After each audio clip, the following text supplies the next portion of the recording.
Hi hello అండి, welcome back to our channel Sabiha cooking vlogs. అందరు ఎలా ఉన్నారండి? ఈరోజైతే మా చెట్టుకు చిక్కుడుకాయలు అయితే చాలా కాసినాయి అన్నమాట. చెట్టు నిండా చిక్కుడుకాయలు అయితే గుత్తులుగా కాసినాయి.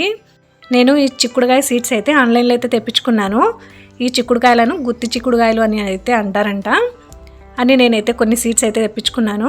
నేను వేసింది ఒక్కటే చెట్టు. ఇంటి పైన మొత్తం అయితే చెట్టు మొత్తం ఇలా అల్లుకుపోయింది. చెట్టు నిండా అయితే చిక్కుడుకాయలే ఉన్నాయి. ఈరోజు చెట్టు చిక్కుడుకాయలు అయితే కోసుకొని కర్రీ ఎలా చేయాలో చూసేద్దాము. నేనైతే చిక్కుడుకాయలు మొత్తం కోస్తున్నాను. ఈ చిక్కుడుకాయలు కొంచెం ముదిరి వాటిలో విత్తనాలు అయితే టేస్ట్ అయితే చాలా బాగుంటాయి. నేను కొన్ని అయితే విత్తనాలు అయినవి మాత్రమే అయితే కోసుకుంటున్నాను చిక్కుడుకాయలు. చూద్దాము ఎన్ని చిక్కుడుకాయలు అవుతాయో.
చిక్కుడుకాయలు మొత్తం అయితే ఇన్ని అయినాయి అనమాట.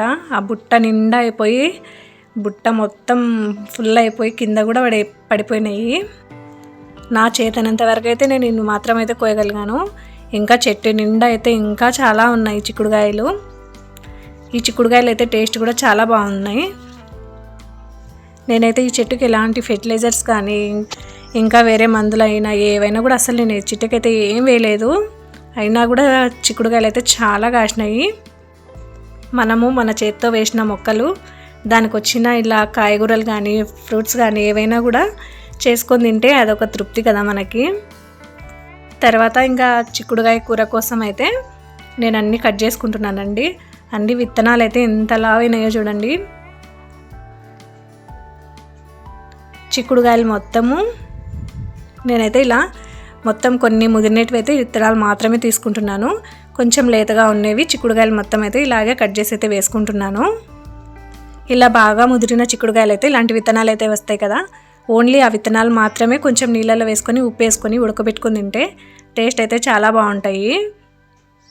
నేనైతే ఇప్పుడు ప్రస్తుతం కర్రీ కోసం అయితే నేను అన్ని చిక్కుడుకాయలను అయితే తెంచుకుంటున్నాను. ఇలా మేమైతే ఇలా చిన్నగా అయితే కట్ చేసుకొని వేసుకుంటామండి కర్రీలోకి. కొంతమంది అయితే అలాగే పొడవుగా కూడా వేసుకుంటారు కదా. మీరు ఎలా చేసుకుంటారో కామెంట్ అయితే చేయండి తప్పకుండా. ఇలా చిక్కుడుకాయలు మొత్తం అయితే నేను చిన్న ముక్కల్లాగా అయితే కట్ చేసుకున్నాను. నేనైతే అన్ని చిక్కుడుకాయలు అయితే చేయలేదు. అన్ని చిక్కుడుకాయలు మాకు ఒక్కరికి ఎక్కువ అయిపోతాయి కదా, అందుకని కొన్ని అయితే పంచేసానండి. ఇంకా నేను మొత్తం అయితే ఇలా చిన్నగా అయితే కట్ చేసేసి పెట్టుకున్నాను.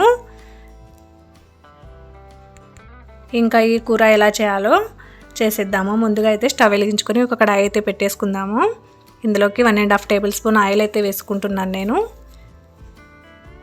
తర్వాత సన్నగా కట్ చేసి పెట్టుకున్న ఒక ఉల్లిపాయను అయితే వేసుకొని కొద్దిసేపు అయితే వేయించేసుకోవాలి. ఉల్లిపాయలు మగ్గేంత వరకు అయితే వేయించేసుకోవాలండి. ఈ ఉల్లిపాయలు మగ్గేంత వరకు అయితే 2 నిమిషాలు అయితే మూత పెట్టేసి మగ్గించేద్దాము. తర్వాత ఒక 2 నిమిషాల తర్వాత అయితే ఉల్లిపాయలు అయితే ఇలా మగ్గిన తర్వాత కొంచెం కరివేపాకు అయితే వేసుకోవాలి. కరివేపాకు వేసుకొని ఒకసారి అయితే కలుపుకోవాలండి. తర్వాత మనం ముందుగా తుంచి పెట్టుకున్న చిక్కుడుకాయలు మొత్తం అయితే ఒక 2-3 సార్లు నీట్గా కడుక్కొని ఉల్లిపాయలు మగ్గిన తర్వాత అందులోకి అయితే చిక్కుడుకాయలు మొత్తం అయితే వేసేసుకోవాలి. ఈ చిక్కుడుకాయల కూర అంటే ఎంతమందికి ఇష్టమో కామెంట్ అయితే చేసేయండి. ఇందులో అయితే 1/2 టేబుల్ స్పూన్ పసుపు వేసుకోవాలి.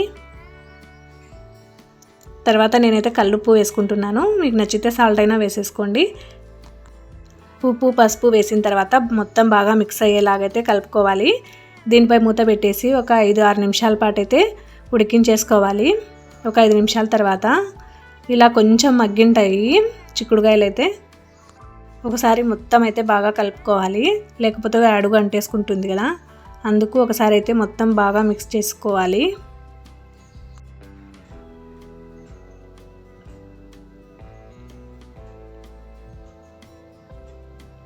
తర్వాత ఇవి కొంచెం మగ్గిన తర్వాత అయితే 1 టేబుల్ స్పూన్ అల్లం వెల్లుల్లి పేస్ట్ వేసుకోవాలి. 2 టేబుల్ స్పూన్ల కారం అయితే నేను వేసుకుంటున్నాను. కారం వేసిన తర్వాత మొత్తం బాగా మిక్స్ అయ్యేలాగైతే ఒకసారి కలుపుకోవాలి. ఇందులోనే ఒక 2 టమాటా పండ్లు అయితే సన్నగా కట్ చేసి అయితే వేసుకోండి. వేసుకున్న తర్వాత 1 గ్లాస్ వాటర్ కూడా వేసేసుకోవాలి. నేనైతే గ్రేవీ కావాలనేసి 1 గ్లాస్ వాటర్ అయితే వేసుకున్నానండి. మీకు కావాలనుకుంటే నీళ్ళు అయితే వేసుకోవచ్చు, లేకుంటే లేదు. ఓన్లీ ఫ్రై లాగా చేసుకున్నా కూడా టేస్ట్ బాగానే ఉంటుంది. నేనైతే కొంచెం కర్రీ కావాలనేసి వాటర్ అయితే వేసుకొని చేసుకుంటున్నానండి. ఇవి బాగా ఉడికేంత వరకు అయితే ఒక 5 నిమిషాలు మూత పెట్టేసి చిక్కుడుకాయలను అయితే బాగా ఉడకనివ్వాలి.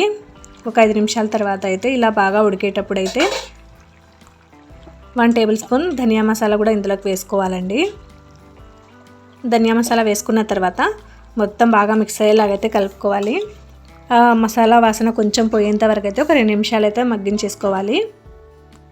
ఒక 2 నిమిషాలు అయితే మగ్గిన తర్వాత పైనుంచి అయితే కొంచెం కొత్తిమీర అయితే వేసేసుకోవాలి.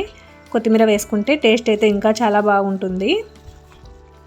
కొత్తిమీర వేసుకున్న తర్వాత ఒక 2 నిమిషాలు అయితే సిమ్లో పెట్టేసి మగ్గించేసుకోవాలి. చిక్కుడుకాయ కర్రీ అయితే రెడీ అయిపోతుందండి. టేస్ట్ అయితే చాలా బాగుంటుంది. మనము ఎలాంటి మందు కూడా యూజ్ చేయకుండా మనం ఆర్గానిక్గా పండించుకున్న కూరగాయలతో తింటే ఆ తృప్తే వేరుగా ఉంటుంది కదా. అదొక తెలియని సంతోషం అన్నమాట. ఇక 2 నిమిషాల తర్వాత అయితే చిక్కుడుకాయ కర్రీ అయితే రెడీ అయిపోయిందండి. ఇలా సర్వింగ్ బౌల్లోకి తీసేసుకోవడమే. ఇది చపాతీ కానీ జొన్న రొట్టెలకైతే ఇంకా చెప్పనవసరం లేదు. టేస్ట్ అయితే చాలా బాగుంటుంది. అన్నంలో కూడా చాలా బాగుంటుంది. వీడియో నచ్చితే లైక్ చేయండి, షేర్ చేయండి, కామెంట్ చేయండి, సబ్స్క్రైబ్ చేయండి. Thank you for watching.